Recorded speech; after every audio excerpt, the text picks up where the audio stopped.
primera carta de Pablo a Timoteo. A ver si podemos, a lo mejor cerrar, alguien puede cerrar la puerta de los niños porque vamos a tener algún sonido ambiente. Es pastoral. ¿Por qué razón? Porque Timoteo es un joven pastor que está a cargo de una iglesia, y nada más ni nada menos que la iglesia de Éfeso. Una iglesia bien importante, bien grande también, pero no exenta de problemas.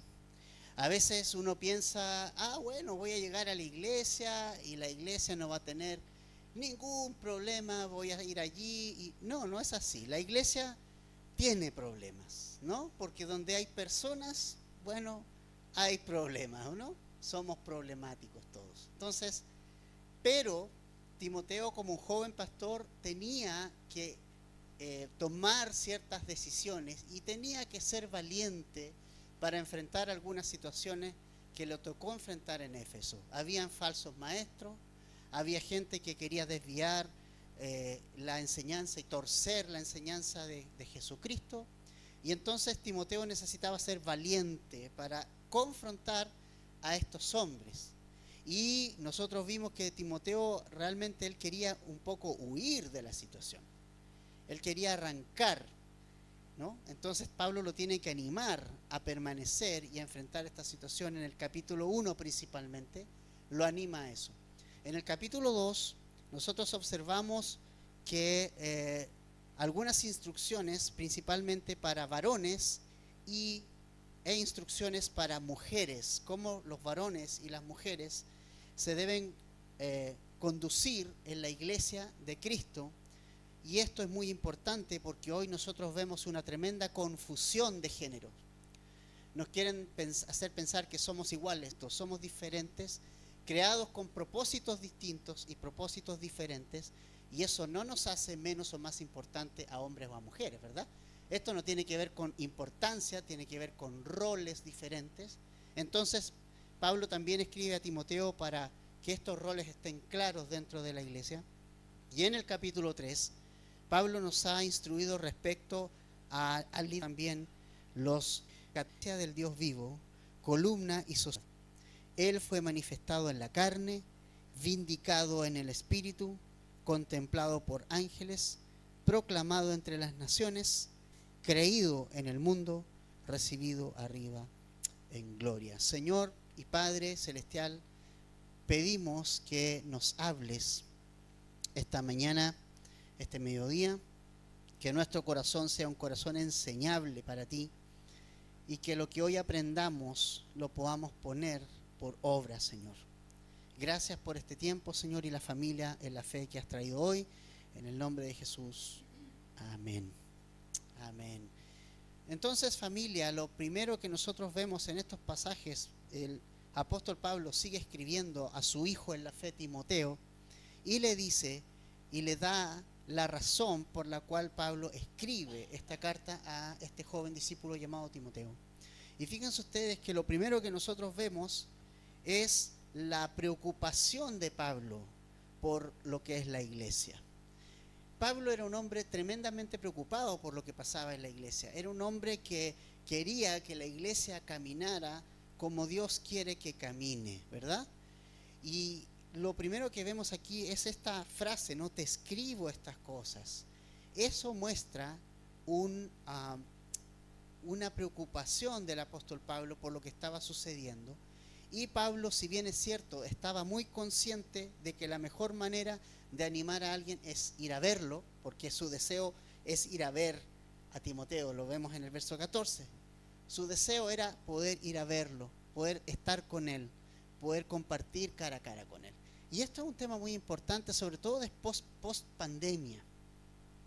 Estar físicamente en el lugar, en la congregación, con hermanos, es irreemplazable. Nada puede reemplazar el que uno se congregue y esté con personas. A veces caemos en esta trampa que nos da la tecnología, que es importante aprovecharla para bien, ¿no? Podemos oír estudios en línea, podemos bajar buen material también, prolifera también mal material, pero también hay buen material. Pero es importante que nosotros no reemplacemos nuestra vida congregacional, nuestra vida en la iglesia, con una vida simplemente a distancia. Pablo estaba a mucha distancia de Timoteo, se preocupa y es el medio más rápido de comunicación. ¿Sabe cuál era? Era la carta. Era el medio más rápido de comunicación. No existía WhatsApp, no había como situaciones así como hoy día que podemos tomar un bus, estar en 8 horas allá. No había esa situación. No había esa modernidad que nosotros hoy día hay, que en unos 10 minutos, que en algún tiempo tú puedes estar en un lugar y en otro. En este tiempo, en la época de Pablo, no era así. Entonces lo que pasa es que Pablo emplea el medio más rápido, que es la carta, porque él quiere persuadir a la gente, él quiere hablarle a Timoteo, y él quiere estar con Timoteo, él quiere estar con él quiere enseñarle, quiere estar presencialmente con él, sabiendo que nada reemplaza la presencialidad. Nada reemplaza la presencialidad, ninguna cosa. Nosotros necesitamos estar en contacto el uno con el otro, necesitamos vernos, necesitamos estar juntos porque somos un cuerpo, porque Jesús pidió eso y porque Jesús oró para que nosotros fuésemos uno en Cristo, y necesitamos vernos. Pablo desea ir a ver a Timoteo, tiene ese deseo ferviente, pero como no puede ir, le da la razón por la cual escribe la carta. ¿Y cuál es la razón? Y esto me enseña mucho. Dice el 15: en caso de que me tarde, te escribo para que sepas. Para que sepas. Importante. La primera razón y propósito de Pablo para escribir esta carta, o la razón más importante, es que sepa cómo conducirse en la iglesia. Y es importante esa frase, para que sepas, ¿no? Porque necesitamos nosotros siempre entender cosas. Somos discípulos de Jesús, ¿verdad? Somos seguidores de Jesús y necesitamos aprender. Siempre. Un discípulo de Jesús nunca deja de aprender. El apóstol Pablo nunca dejó de aprender. Siempre lo vemos en sus cartas humildemente refiriéndose a sí mismo, no que lo haya alcanzado ya, ni que sea perfecto. Lo dijo el apóstol Pablo. No que lo haya alcanzado ya. Es decir, yo no lo he alcanzado, no soy perfecto, pero sigo adelante, prosigo al blanco, sigo hacia adelante. Entonces, nosotros nunca dejaremos de entender, de aprender de Jesús. Somos discípulos hasta que nos vamos de este mundo y solamente nosotros llegamos a su presencia. Entonces, Timoteo es un pastor, ¿ok? Pero Pablo le dice: Timoteo, necesitas saber algunas cosas. Interesante, ¿no? Los pastores no somos sábelo todo. Es importante eso. Es como que a veces vemos la figura pastoral como la biblioteca, la Biblia andante, o que sabe todo y conoce todo y practica todo, tiene todo bajo control. No. Somos personas que siempre necesitamos aprender de Dios. Y necesitamos aprender de Él constantemente. Nunca dejamos. Que es un pastor, con mayor razón, él debe entender algunas cosas, él debe saber algunas cosas, él debe aprender algunas cosas que son. Necesito entender algo. Soy un discípulo de Jesús y nunca dejaré de aprender. Y para eso, ¿qué necesito? Un corazón enseñable. Un corazón enseñable. Necesito tener un corazón disponible y dispuesto y humilde para ser enseñados. Necesitamos ser enseñados por Jesús. Necesitamos ese corazón enseñable. Ahora, la segunda parte, dice la primera parte, para que sepas. Pero fíjese en la segunda parte, para que sepa qué, cómo debe conducirse. Ahí está, las dos partes importantes. Necesito saber, necesito conocer de la palabra de Dios. Debe pasar a mi vida, debe pasar a la práctica. porque de lo contrario el proceso de aprendizaje no está completo. ¿Ok? Y esto es importante. ¿Por qué estudiamos la Biblia? Y vale la pena saber por qué. No la estudiamos para transformarnos en teólogos, ¿sí? Eso es muy importante. Pensamos nosotros en que estudiamos la Biblia. Ah, tú estudias la Biblia, entonces tú eres un teólogo. No, no es para eso. Estudiamos la Biblia, familia, porque en ella está la vida eterna. En sus letras está lo que Dios desea para mi vida. La estudiamos para conocer más a Jesucristo y ser moldeados conforme a su voluntad y conforme a Él. No estudiamos la Biblia para ser teólogos, estudiamos la Biblia para ser transformados. Y eso es muy importante. Esa es la finalidad de la estudiología, entender que debo aprender para que mi... Y entonces el método inductivo que va a enseñar esos tres grandes elementos que son importantes, ¿no? El observar la palabra de Dios, el poder verla en práctica, esos principios que Dios nos va a enseñar. Súper importante, ¿no? Necesitamos, familia, un corazón enseñable, ¿no? Entonces, ¿cuántas veces hay personas, no sé si se han encontrado con personas que dicen esto, a veces se ofenden, yo ya sé la Biblia, ¿ok? Entonces, el punto es, no qué tanto memorizamos o sabemos la Biblia, sino qué tanto de ella es parte de nosotros, qué tanto de ella es parte de mi vida, qué tanto de ella va y ha ido a la práctica de mi vida. Eso es más importante. Yo creo que pasamos por pasajes una y otra y otra y otra vez, y hay principios que tenemos muy, muy claros y sabemos lo que tenemos que hacer, pero no aprendemos. ¿Por qué no aprendemos? Porque no hacemos lo que debemos hacer. A veces el punto no es la falta de conocimiento de la Biblia o de la voluntad de Dios. A veces la sabemos claramente, pero igualmente nosotros nos queremos rebelar y queremos hacer nuestra propia voluntad. Eso no es aprender.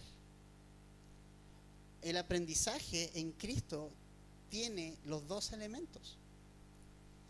Es aprender, extraer de la Biblia lo que el Señor me va a enseñar, pero la segunda parte es el llevarlo a la conducta. Pablo le está diciendo a Timoteo, Timoteo, te voy a escribir algo, te voy a enseñar algo, pero tú tienes que llevarlo a la práctica, tú tienes que aprender a conducirte. El aprendizaje no es simplemente memorizar Biblia, el aprendizaje es llevarlo a la práctica. Ese es el aprendizaje, ahí termina, ahí finaliza el aprendizaje, ¿no?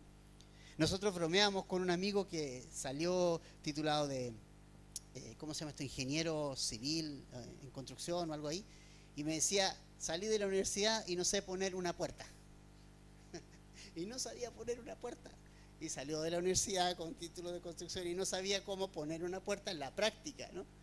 Entonces, claro, hay un proceso que fue largo, que fue el de la instrucción en la universidad, pero faltaba un proceso también, que era el terreno, la práctica, el llevar todo ese conocimiento, y a medida que la vida le planteaba los desafíos en lo laboral, tenía que recordar lo que había aprendido y tratar de ponerlo en la práctica. Entonces, cuando uno pone por práctica, recién puedo decir, ahora sí, aprendí. Hay personas que hacen el curso de manejo de chofer y dice, y en el examen teórico espectacular, ¿no? Todas las preguntas bien, toda la ley muy bien conocida. Ok, ahora la primera clase práctica. Vamos a la primera clase práctica. ¿Y qué pasa? No sabe nada, ¿no? Está ahí, todo tímido, ve las micros de alrededor, no sabe qué hacer, no sabe cómo hacer marchar el auto, y viene un montón de complicaciones. ¿Por qué? Porque no ha aprendido. O sea, solamente tiene la mitad del curso avanzado. Pero es la práctica y el estar en terreno con el auto y conocerlo, es lo que, experimentarlo, es lo que le va a ayudar a aprender realmente. Así que el aprendizaje, familia, en nuestra vida cristiana no finaliza con simplemente ir a la Biblia y leer y extraer esas verdades en ella. El aprendizaje finaliza cuando incorporo esos grandes principios a mi corazón. Y cuando las vivo, entonces aprendí. Entonces aprendí. Y los discípulos son un buen ejemplo de aquello. Mira la vida de Pedro, por ejemplo. Yo me identifico mucho con la vida de Pedro porque él tiene una personalidad bien particular, ¿verdad? Siempre, él es un líder innato, Pedro era un líder innato. De hecho, todos los restos de los discípulos en cierta manera lo seguían a él en sus decisiones. Era un líder innato, pero él necesitó aprender. Dios le dio enseñanzas, Jesús le dio enseñanzas. Les dijo: Pedro, ¿sabes qué? Tú me vas, todos se van a escandalizar de mí, le dijo Dios, Jesucristo. ¿Se acuerda? A sus discípulos, antes de ir a la cruz, todos se van a escandalizar de mí. Y Pedro, como nosotros a veces somos, así como los superhombres, los supercristianos de este siglo, entonces, no, Señor. Es decir, cuestionó lo que Jesús le estaba diciendo. Es cuestionar lo de Dios, lo que Dios le estaba hablando. Se lo cuestionó. Dijo: no, Señor, perdón, te está hablando el Señor. Pero él dice: no, estás equivocado. Entonces, Pedro estaba recibiendo información de Jesús, pero Pedro no estaba escuchando a Jesús. ¿Ok? Pedro quería hacer su propia voluntad y él pensaba que Jesús estaba equivocado. Entonces, pasa mucho que no aprendo porque pienso que Dios está equivocado y que yo tengo la razón. ¿Y qué tengo que aprender? Tengo que aprender a entender que Dios tiene la razón. Y Pedro aprendió cuando pasó la negación. Esa fue la lección más importante que Pedro aprendió. Fue cuando él finalmente, ese deseo que él tenía de que el Señor, que él no se iba a escandalizar, que él iba a estar con él hasta dar la muerte, la vida, iba a morir por la causa de Cristo. Entonces, cuando él lo niega, y cuando en la última negación ve a Jesús, el rostro de Jesús ahí, con todo el peso del pecado sobre sí, él lloró amargamente y se fue a llorar amargamente. Porque ahí aprendió que debió escuchar a Jesús. Entonces, yo puedo oír muchas lecciones, muchos estudios bíblicos, pero el punto es si les presto atención. Si les presto atención, si esas verdades las he incorporado, si esas verdades las he puesto en mi corazón y si esas verdades las he practicado. Solo ahí entonces aprendí. El aprendizaje es importante, pero si mi conducta no ha sido modificada, no he aprendido. Entonces, para que sepas, Timoteo, hijo amado en la fe, cómo conducirte. Tienes que saber cómo conducirte, pero tienes que conducirte. Importante. ¿Cómo vives? ¿No? Entonces, para que sepa cómo conducirse es la finalidad de esta carta. ¿Cómo conducirse dónde? Para que sepas cómo debe conducirse uno en la casa de Dios, que es la iglesia del Dios vivo, columna y sostén de la verdad. Fíjate qué importante. Timoteo necesitaba aprender cómo él como pastor debía conducirse en la iglesia, cómo debía vivir y cómo debía de vivir dentro de la congregación, cómo debía hacerlo. Y fíjate algo que me llama la atención y que llama profundamente la atención. Dice que la iglesia, iglesia en el griego original es eclesia, es una palabra para referirse a un grupo de personas. ¿Ok? Cuando hablamos de iglesia, no hablamos de un edificio, ¿sí? no es como nosotros tenemos la imagen. Iglesia es un edificio, es una construcción, que hay una cruz arriba, que tiene unas ciertas características, que tiene bancas, no sé, tenemos una percepción limitada de lo que es iglesia. Iglesia no es un lugar físico, iglesia son las personas que han sido traídas por el Espíritu Santo a convicción de pecado, han sido nacidas de nuevo por el Espíritu Santo y han sido insertadas por el Espíritu en esta congregación, en este grupo llamado iglesia, que está presente en todo el mundo, ¿no? No es exclusividad de uno. Entonces, la iglesia, estimada familia, es de Dios. Dice que la iglesia del Dios vivo. Fíjate algo importante aquí. La iglesia no es de un hombre. Nosotros no podemos decir, ¿sabes qué? Esta es mi iglesia. Nadie puede decir, esta es mi iglesia. Yo no puedo decir, esta es mi iglesia. No, no es mi iglesia. Nosotros necesitamos entender que nosotros, la iglesia, somos de Jesús. Él es el dueño de la iglesia. Él es el que los compró a ustedes y a mí con su sangre. Ningún pastor dio la vida por ustedes. O sea, en sentido, Jesús dio la vida por ustedes. ¿Okay? Y entonces Jesús compró a su iglesia con su sangre. ¿Ok? Jesús le dijo a Pedro, sobre esta roca edificaré mi iglesia. Como es de Jesús, entonces la iglesia tiene que ser a la manera de Jesús.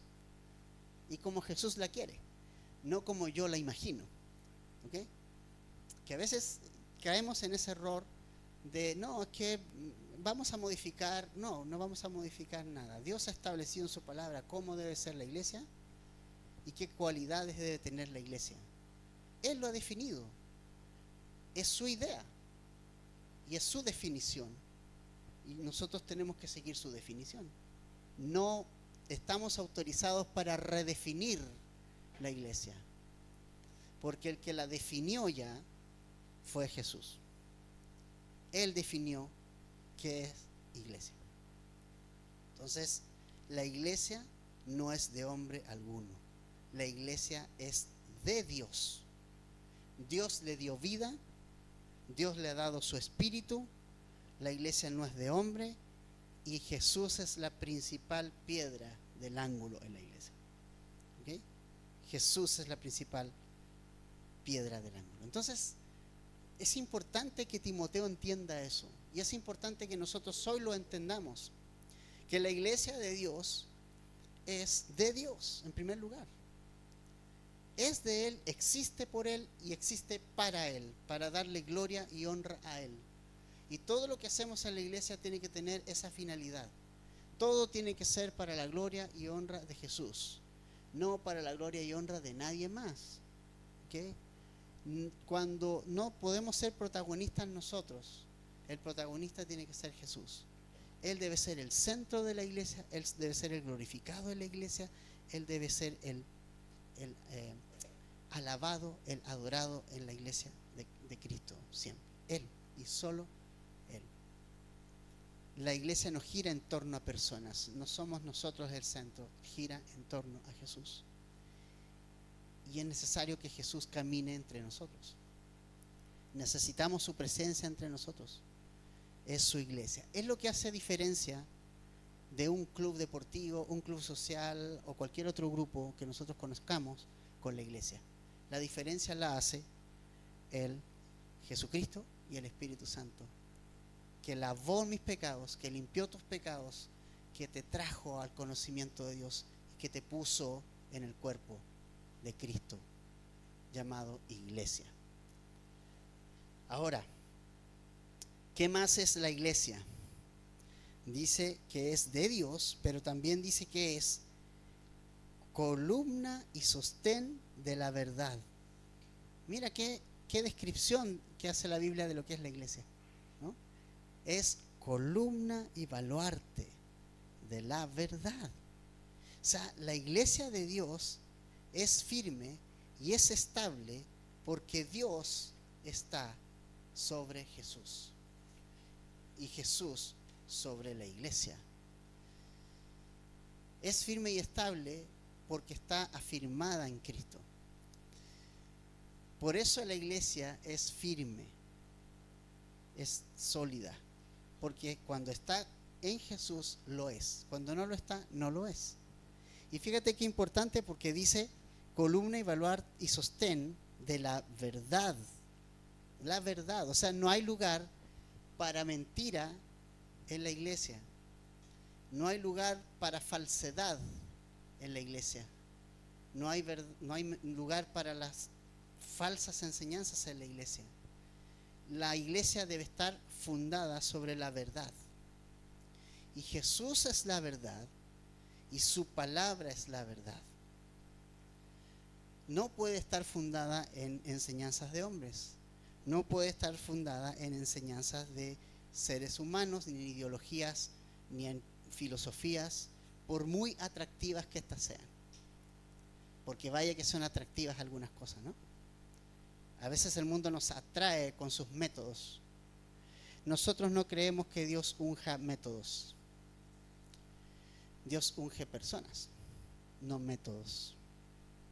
Y a veces la iglesia ha perdido tiempo en métodos, lejos de la palabra de Dios.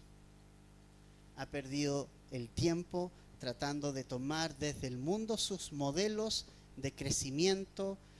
Ay, esta iglesia está como muy chica, entonces vamos a hacer diferentes cosas para atraer más miembros, y realmente tú te das cuenta que eso no es lo que vemos en las Escrituras. Simplemente la iglesia de Hechos perseveraba en la doctrina de los apóstoles, en el partimiento del pan, en las oraciones, algo tan simple, en la comunión unos con otros, y el Señor hacía lo que tenía que hacer.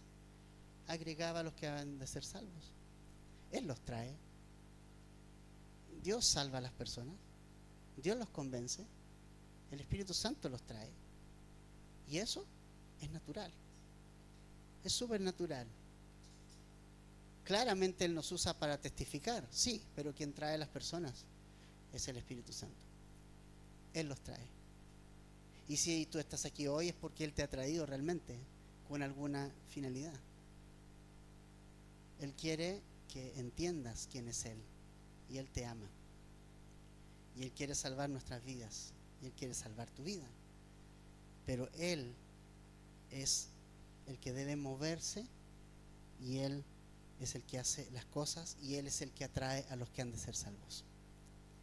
Por eso acá nosotros no usamos métodos, simplemente con la sencillez de enseñar la Biblia, como lo hacemos, la sencillez de la alabanza y la vida de oración y comunión, y el Señor va a hacer, se lo dejamos a Él el resto, ¿no? Lo milagroso lo hace el Señor. Y eso es lo importante, como dijo alguien por ahí, que Dios hace cosas increíbles con personas increíblemente comunes, como lo somos nosotros. Tú y yo somos comunes. Yo soy una persona común y corriente, que necesité de la salvación de Cristo en un instante en mi vida que iba en una crisis. Y conocí su gracia, conocí su amor, me atrajo, me llamó. Yo dije, yo tocaba, Señor, alabanza donde tú quieras, pero nada más. Y el Señor me llamó al ministerio años más tarde, que sí, Él quería usar mi Señor. Él lo hizo, Él nos llamó, Él nos llama, Él nos salva, Él nos pone en el cuerpo, Él edifica su iglesia, solo Él. Entonces la iglesia es columna y baluarte de la verdad. ¿Y sabe lo que es lo más triste que pasa en nuestro tiempo? Es que abunda la mentira, ¿no? Hay mentiras circulando en nuestro mundo, porque el mundo es mentiroso. ¿Por qué? Porque Satanás es el padre de mentira, ¿no? Él es el padre de mentira. Entonces Él tiene al mundo bajo una mentira, engañado, como Satanás lo hizo con Eva, engañó a Eva. No, mira, si tú vas a comer, pero olvídate de lo que Dios te dijo, vas a comer y vas a saber todo, y alteró alteró la verdad de Dios. Satanás alteró la palabra de Dios, alteró lo que Dios le dijo a Adán, alteró eso y engañó a Eva. Y eso es lo que Satanás hace en nuestro tiempo, altera las verdades de Dios, diciéndonos que no hay dos géneros, diciéndonos que hay más, engañando a las personas. Y lo más terrible de las mentiras de Satanás es que la gente que las cree experimenta las consecuencias de creer esas mentiras, que van contra y atentan contra sí mismas. A usted y a mí, como cristianos, a ti y a mí. Pero si tú y yo no somos y no tenemos la verdad de Dios arraigada en el corazón, y si la iglesia está creyendo mentira, ¿cómo va a influir? Tenemos que influir con la verdad de Dios. La iglesia debe ser la luz, debe ser la sal de este mundo. Y Jesús dijo que si la luz se tapa, ¿cómo va a alumbrar?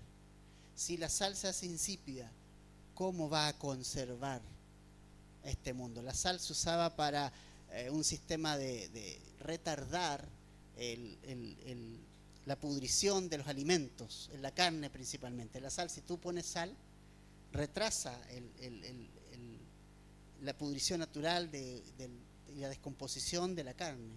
Se usaba para eso. Entonces, si la sal pierde su sazón, este mundo se empieza a podrir cada vez más. Entonces nosotros, familia, necesitamos entender que somos portadores de la verdad. Somos cristianos portadores de la verdad. Y este mundo no necesita escuchar otra mentira de nuestros labios, porque eso no va a provocar nada, excepto que este mundo siga como está. Este mundo necesita escuchar la verdad de Dios. Y esa verdad de Dios va a tocar más de algún corazón y lo va a traer a Cristo y lo va a transformar y lo va a cambiar. ¿Y cuál es la verdad a la cual Pablo es el misterio de la piedad? Él, refiriéndose a Jesús, fue manifestado en la carne, vindicado en el espíritu, contemplado por los ángeles, proclamado entre las naciones, creído en el mundo, recibido arriba en gloria. Esta es la verdad indiscutible. Indiscutible quiere decir que no tiene objeción, que no podemos discutir, que es una verdad indiscutible. Lo primero, Jesús se hizo hombre, estuvo entre nosotros. Juan 1:14 dice: el Verbo se hizo carne y habitó entre nosotros, y vimos su gloria, gloria como del unigénito Hijo de Dios. Esa es la primera verdad indiscutible. Jesús fue hombre, vino como un hombre.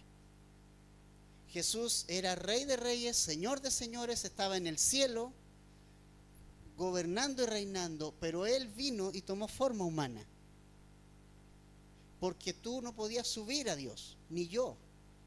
Y como no podíamos subir, entonces Dios bajó a nuestro nivel. Es como cuando nosotros le hablamos a un niño. A mí me enseñaron que los niños, si tú le hablas desde arriba, ellos sienten como la intimidación de verte hacia arriba, ¿cierto? Entonces, yo sé que los que trabajan con niños le han enseñado esto. Lo mejor es que tú bajes a su nivel y hagas contacto con él a su nivel, y él te va a oír. Y él va a decir: ah, no me siento intimidado, ¿verdad? Es lo que Dios hizo con nosotros.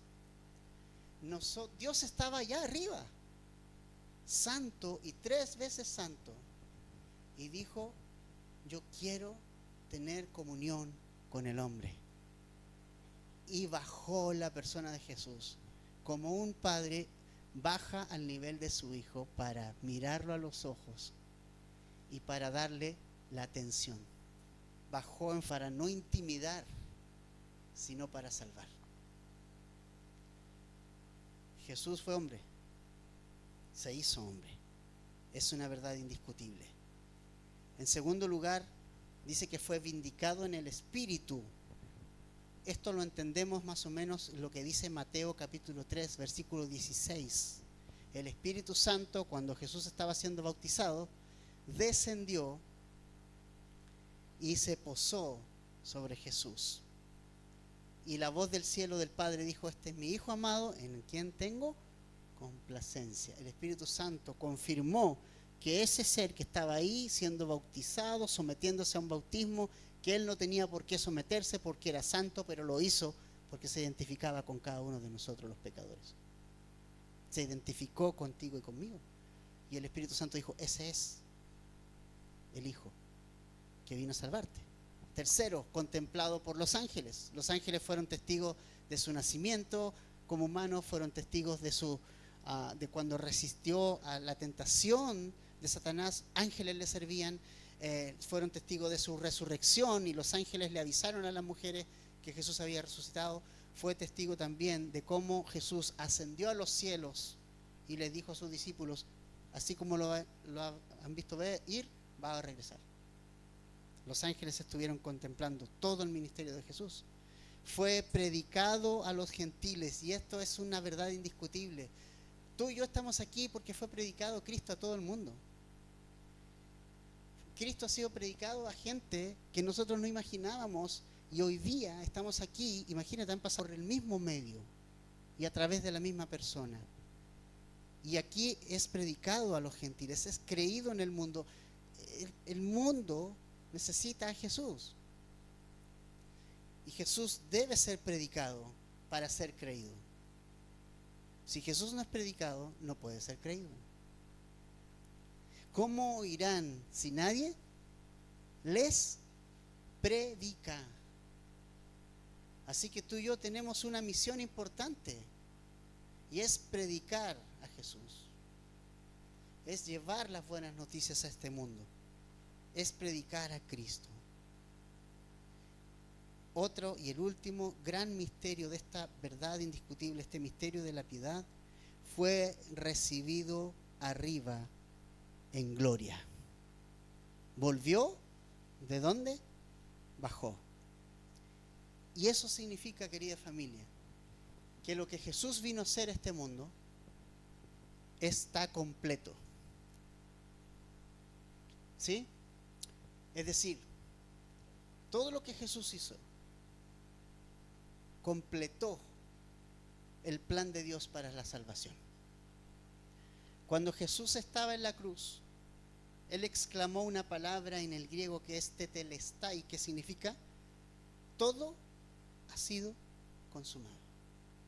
¿Y sabe lo que significa eso?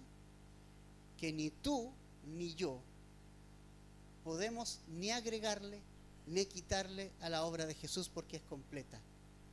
Que lo único que necesitas hacer es poner tu fe en Jesucristo. Que lo único que necesitas es arrepentirte de la vida que has llevado lejos de Dios, sin considerarlo, y necesitas ir a Él en arrepentimiento, presentarle todos tus pecados a Él y decirle: Jesús, aquí está mi vida, aquí está mi corazón. Es lo único. Creer por la fe. Tú no puedes hacer nada porque Jesús lo hizo todo. Esta es la copa, dijo Jesús, el nuevo pacto, en mi sangre, no en tu sangre. En mi sangre, dijo Jesús. Este nuevo pacto ha sido firmado solo por una de las partes. Siempre un contrato tiene las dos firmas, ¿cierto? El que te está ofreciendo algo y el que lo está recibiendo. Normalmente es así, y antiguamente se hacían pactos así también. Yo hago mi parte, pero tú tienes que hacer la tuya. El pacto de Jesús no tiene dos partes, tiene una. Él dijo: yo firmé, y esa firma vale por los dos. Solo pido que creas por fe. Es lo único. Creer por la fe en Jesús, en este nuevo pacto. y Jesús te salva, pone su espíritu en ti y empiezas a ser una nueva criatura. Entonces, ese es el misterio y esa es la gran verdad indiscutible que Pablo quiere que Timoteo proclame y quiere que Timoteo persevere en estas grandes verdades respecto a Jesús. Y esta es la verdad de la cual la iglesia se edifica: que Cristo, el Hijo de Dios, se hizo hombre por amor a nosotros, que el Espíritu Santo lo confirmó, que los ángeles fueron testigos de lo que Jesús hizo y vivió, que fue predicado en el mundo y fue creído y fue salva mucha gente, pero que también fue recibido arriba en gloria. Todo fue consumado por Jesús. Todo lo que Jesús hizo fue completo. No hace falta ninguna pieza. No tienes que poner nada de tu parte. A veces uno piensa, es que tengo que hacer esto y esto otro para ganarme el amor de Dios. No es así. Dios te amó, punto. Pero sí quiere que tú respondas en fe, creyendo en Él, poniendo tu vida en sus manos, siguiéndole. Pero Dios pagó por ti. Este es el misterio de la piedad. Esa es la verdad sobre la cual la iglesia está puesta, la verdad de Jesús. Entonces, esta mañana simplemente quiero dejarte con lo último, creo que es lo grande de hoy. Vamos a resumir. Necesitamos aprender de Dios, pero también necesitamos conducirnos, necesitamos la práctica, ¿no? Necesitamos entender que estamos en la iglesia y la iglesia es de Dios, no de nosotros. Tercero, vimos que la iglesia es de un Dios vivo y por lo tanto su palabra es la que lo sostiene, es la columna y es el sostén, y Jesús sostiene la iglesia. Y también vimos que todo se trata de la obra que Jesús hizo y no de la que un hombre hace. La iglesia es obra de Dios y lo que pasa en mi vida es obra de Dios. Por eso es que nosotros, ¿sabes a quién glorificamos aquí? A Dios y a Jesús, porque finalmente la obra es Él que la hizo, no nosotros. No nosotros. ¿Cuántas congregaciones han caído en endiosar a sus líderes y cosas más que Jesús? ¿Cuántas iglesias han caído en ese pecado de idolatrar a sus hombres, ¿no? Necesitamos glorificar a Jesús por la obra completa de la redención para todos nosotros. Y esa es la verdad que este mundo necesita oír. Este mundo necesita oír que sí es un mundo pecador, y esa es una verdad, que es un mundo pecador, pero que tiene esperanza. Es un mundo pecador que tiene la esperanza de ser salvo. Es un mundo pecador por el cual Cristo murió. Y Cristo no vino a condenar al mundo, vino a salvarlo. Para todo aquel que en Él cree no se pierda, mas tenga vida eterna. No sé en qué punto está tu vida, no sé cómo has llegado aquí, pero Dios quiere hacer algo en ti. Pero hay algo que Dios no va a transar, y es su verdad. Entonces, si te vas a relacionar con Dios, lo tienes que hacer a través de la verdad. ¿Y cómo lo tienes que hacer? ¿Cómo Dios ha determinado que lo hagas? Por medio de Jesús. Entendiendo que Jesús es el Hijo de Dios que vino a este mundo en forma de hombre y pagó por tus pecados y por los míos. Esa es la manera en que tú tienes que relacionarte con Dios. Y Dios te está ofreciendo esa salvación tan grande hoy. Eso es lo que Timoteo debía aprender y esa es la forma en que Timoteo debía actuar. Vamos a orar, familia. Padre, gracias